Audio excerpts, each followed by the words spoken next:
অৰুণোদয় আঁচনি বিজেপি দলৰ ব্লেকমেইল কৰা আটাইতকৈ ডাঙৰ অস্ত্ৰ। অৰুণোদয় আঁচনি দুখীয়া মহিলাখিনিক পাব লাগে, কিন্তু এই বিজেপি দল য'ত গৰু চোৰ, বুট চোৰ, মাটি চোৰ, আঁচনি চোৰ সোমাই আছে, য'ত কয়লা, বালি, পাথৰ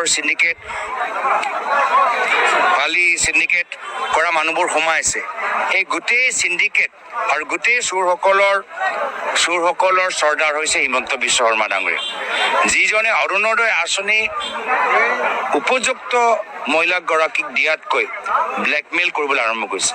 সি যদি বিজেপিক সমৰ্থন কৰে তেতিয়া আঁচনি সুবিধা পাব, আৰু যদি সমৰ্থন নকৰে তেতিয়া আঁচনি সুবিধা নাপায়। আৰু মহিলাসকলো গম পাই গৈছে যে 1250 টকা পালে ঘৰৰ ভিতৰত খোৱা পানী নাহে, জেজেমৰ পাইপৰ ভিতৰত খোৱা পানী নাহে। 1250 টকা পালে চিভিল হস্পিটেলৰ ভিতৰত ডক্টৰ নাথাকে। 1250 টকা পালে চৰকাৰী স্কুলবোৰ আকৌ খোলা নাযায়। 1250 টকা পালে এই গাঁৱৰ ভিতৰত যে মদৰ দোকান খুলিবলৈ আৰম্ভ কৰিছে হিমন্ত বিশ্ব শৰ্মা ডাঙৰীয়াই, এই মদৰ দোকান বন্ধ নহয়।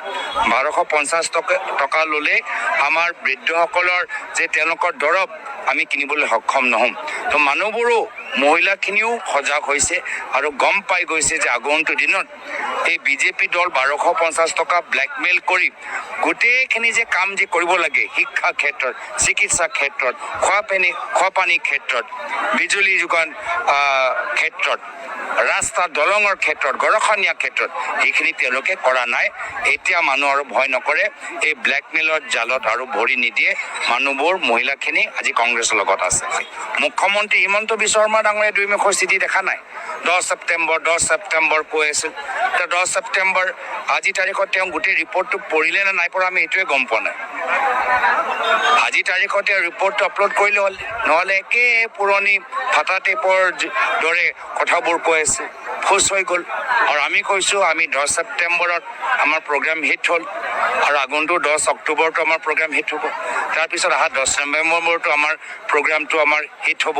তো এনেদৰে আমাৰ কামখিনি ৰাইজে আদৰিছে, মানুহবোৰে গম পাই গৈছে গৰু চোৰ, মাটি চোৰ, বুট চোৰ চৰ্দাৰজনক আমি আৰু সহায় নকৰোঁ।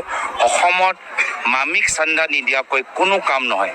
গুৱাহাটীৰ ভিতৰত মেকডনাল্ডছ খুলিলে বা ফ্লাইঅভাৰ বনাওঁতে বা কিবা এটা কনষ্ট্ৰাকশ্যন কৰোঁতে অসমৰ ভিতৰত মামিক চান্দা নিদিয়াকৈ কোনো কাম নহয়। এনেকুৱা এটা পৰিস্থিতিৰ পৰা ৰাইজে পৰিত্ৰাণ বিচাৰে।